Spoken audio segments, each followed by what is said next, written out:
on Tu B'Shvat, the 15th of Shvat, the Hilula of the 34th chief rabbi of Israel, Rishon Lezion, as we also say. His name was Harav Nissim Yehudah Danon, Zecher Tzadik Libracha. Now, he was born around the English year 1874 and passed away on Tu B'Shvat in English year 1930. We're talking about 95 years ago.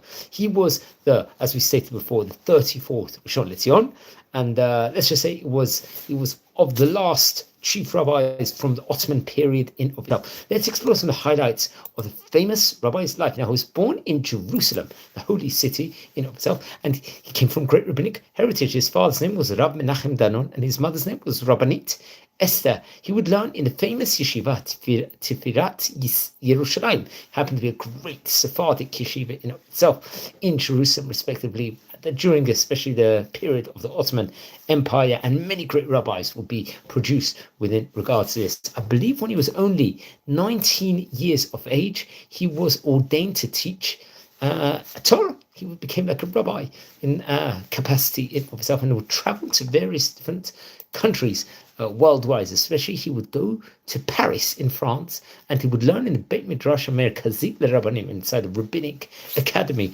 over there also.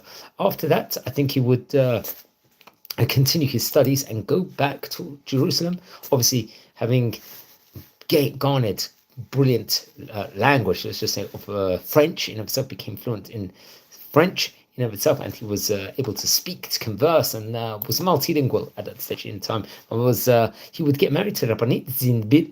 I believe she happened to be the daughter of Yaakov Sporta, if I'm not mistaken. And then come what the year 1907, at that point in time, he was about 33 years of age. He was appointed to become the head rabbi in Beirut, very prominent position. This was in Lebanon, respectively. I would believe this would be a position he would take for about around 3 years till 1910.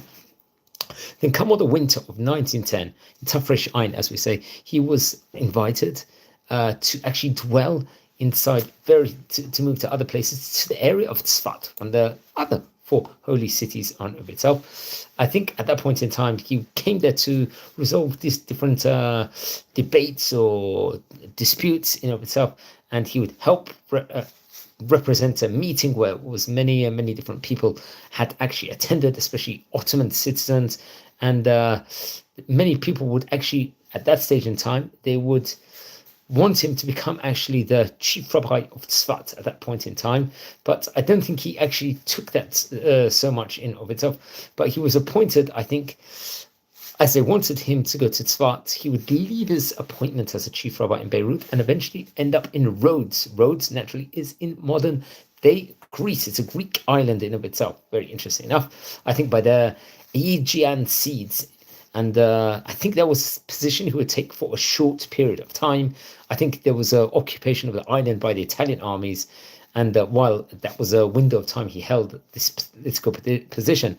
But because he was a subject, I think, of the Kingdom of Turkey, he was forced to leave his position and return to the land of Israel itself. So he did have that position, but it was a short period of time because of, let's just say, worldly politic issue. And then he would be he was elected by the General Assembly, known as a Mijlis, I think, a Mumi, as a chief rabbi, to become the chief rabbi of Izmir. So now this is another country, another position. He's now been a prominent rabbi in 4 different countries at such a young age already, only at the age of 36 years old by this stage. And I think this would be a position he would take for 5 years to become the chief rabbi of Izmir. Then I think it was the outbreak of the First World War. So he would then be appointed in 1916, the Rishon Lezion in Jerusalem, chief rabbi of Jerusalem, and I think he would sit also in the rabbinate over there, respectively. And once the British Army they entered in Israel, modern day Israel, so the city rabbis would elect him the chief rabbi and Rishon Lezion.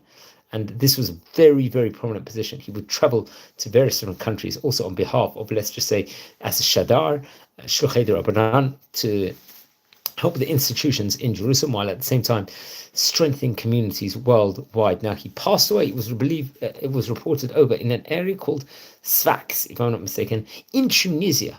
Somehow, this would have been on Tu B'Shvat in the year 1930.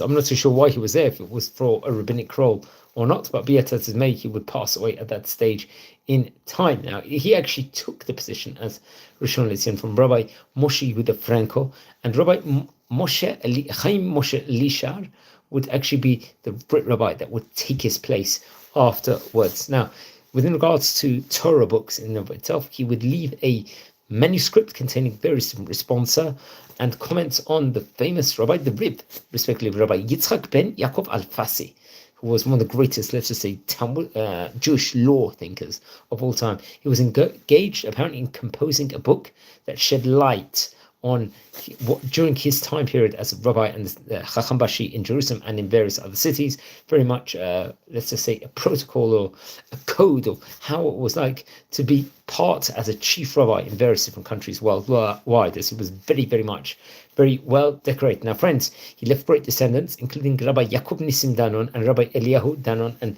various other great descendants. Most notably, many, let's say, worldly figures also did welcome him and embrace him and really recognize him as a great person in itself.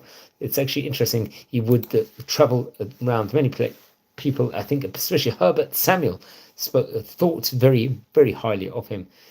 That has to be added on, and many other different nobles all across the world. Herbert Samuel happened to be a British Liberal politician in of itself, and he would actually had a closeness to him and really, really did appreciate him, as well as many, many other great, let's just say, people in of itself. Now, he passed away in 1930, 95 years ago, with great rabbis of his time, and don't forget to light candles in his memory. Please, friends, we're a community here. We're learning about the great rabbis of yesteryear, the great Oriental rabbis in this series. If you happen to be related to any of the great Chachamim we are speaking about, please send me an email. I would love to hear more.